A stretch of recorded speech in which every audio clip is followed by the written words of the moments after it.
Okay, so we have discussed the orbit, we have discussed the orbital fissures. Now, what's very close to the orbit is paranasal sinuses.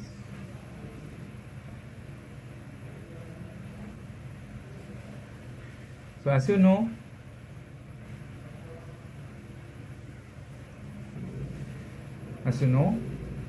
the different sinuses are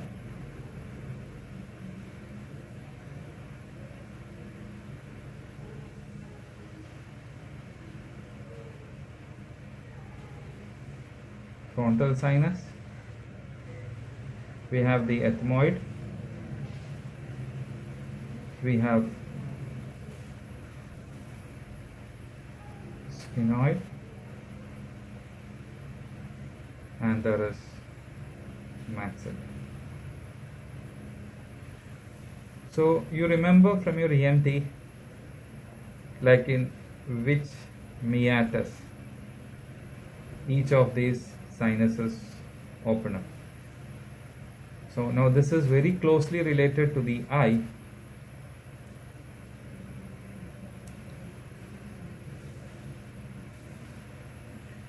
As this is very closely related to the orbit, an infection in the paranasal sinuses can get transmitted into the orbit and cause cellulitis, which we know in the name of orbital cellulitis. So there are very few emergencies that has to be immediately treated in ophthalmology, and orbital cellulitis is one major one among them. So coming back to the paranasal sinus, also these paranasal sinuses can project in the form of mucocele and cause proptosis, which is protrusion of the eyeball. So all that said and done, regarding the drainage of paranasal sinuses, you should know there is a frontal sinus, ethmoidal sinus, and sphenoid sinus and maxillary sinus. All these are draining into the lateral wall of the nose, or you must be remembering from your MBBS days about the meatus.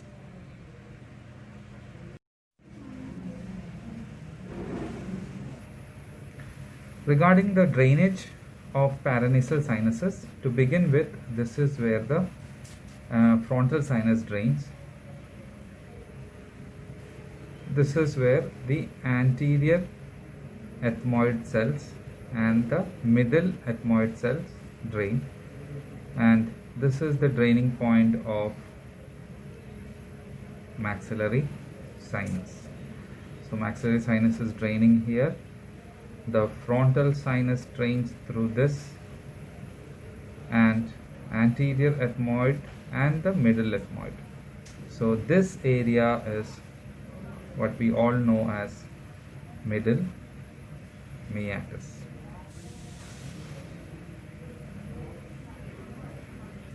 So these sinuses drain through the middle meatus. Coming to the superior meatus, it is the draining area of posterior ethmoid, the air cells.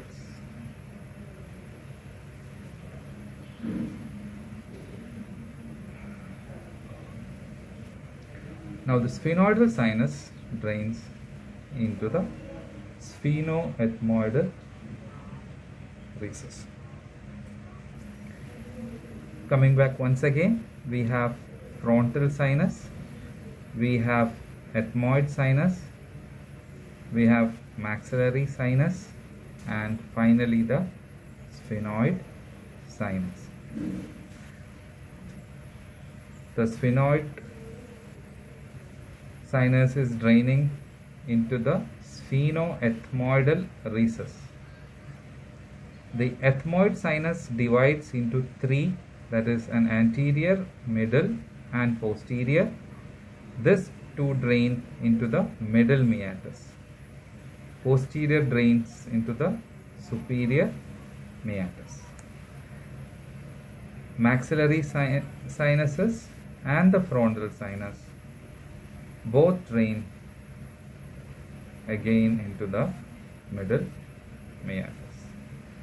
So now this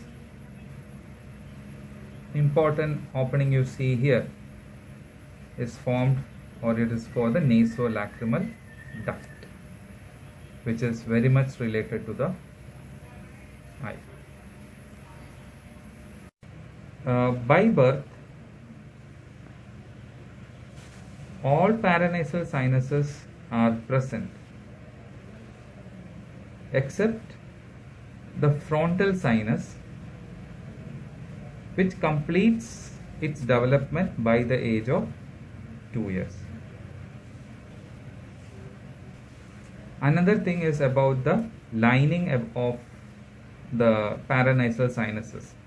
They are by the pseudostratified ciliated epithelium. It is once again pseudostratified ciliated epithelium.